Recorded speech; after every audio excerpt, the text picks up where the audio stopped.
Hello, you guys. I wanted to talk about a couple of things really quick. Ooh, that sun is really bright. See if that helps. Okay, so I'm going to touch on a couple things, all things yoga regarding right now questions I've had. So first thing, and it's so common, dog just goes warm, is going to be wrist pain.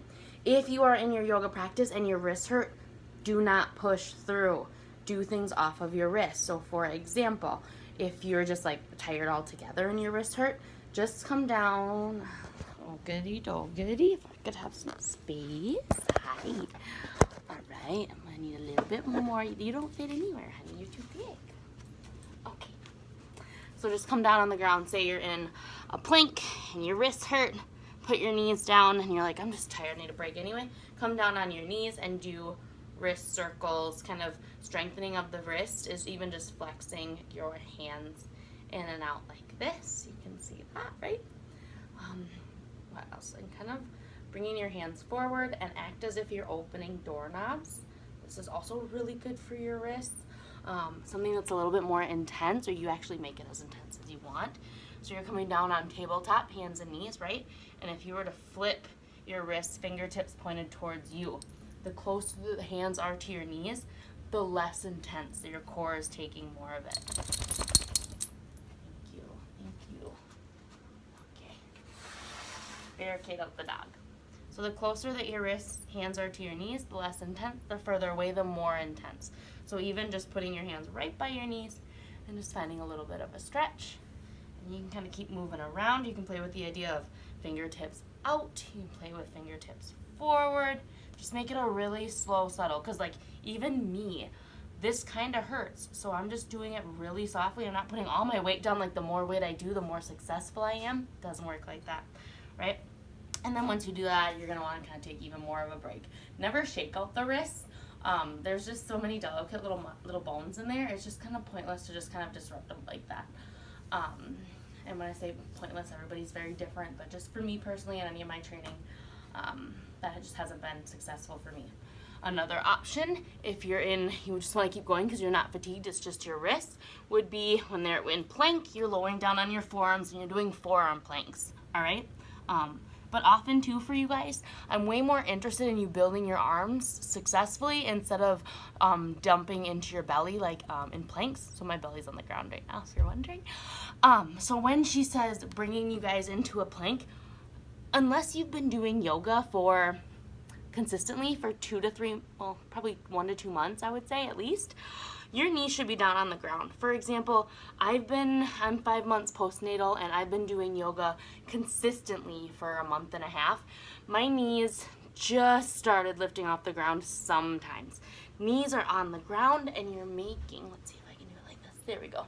Knees are on the ground and you're kind of, and it looks like I'm dropping my belly, but I'm not. I'm engaged in my core. And I'm kind of up. I'm not here in tabletop.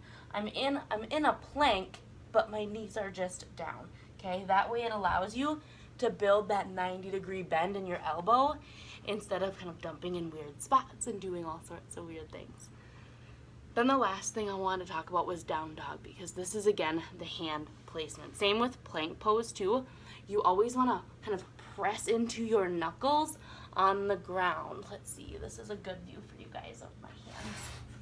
All right, so see how my hands are down on the ground here? And if I lift up, a lot of times you'll see people lifting or like, see my hands, so I can lift my fingertips like doo-doo. I'm putting all this pressure and weight just on my wrist. If I push down into my fingertips, my knuckles, and like the palm, or what are those called? The palm of my fingers, my hands, it alleviates some of that stress and tension directly from my wrists. So while I'm in plank pose and also while I'm in down dog, I'm pushing on the knuckles and the top parts of my hands. I'm not digging my palm in. It's the, knuckles of my hand. And then I'm kind of lifting up and out of my shoulders. So what's most important is grounding into the entire hand and lifting up. And keep in mind a really nice deep bend in the knees, and you let the head drop heavy. If the head wasn't connected, it would just fall right off of your body because you're not focusing on that. You're softening the tension, okay? And then you're trying to lift up out of the fingertips by keeping the entire hand grounded. That's going to change the tension that you place on your wrist. And then if you're already coming into this with wrist tension, it's going to be really important for you. Let's see, anything else that I wanted to address while I had you guys' attention? I think that was probably about it.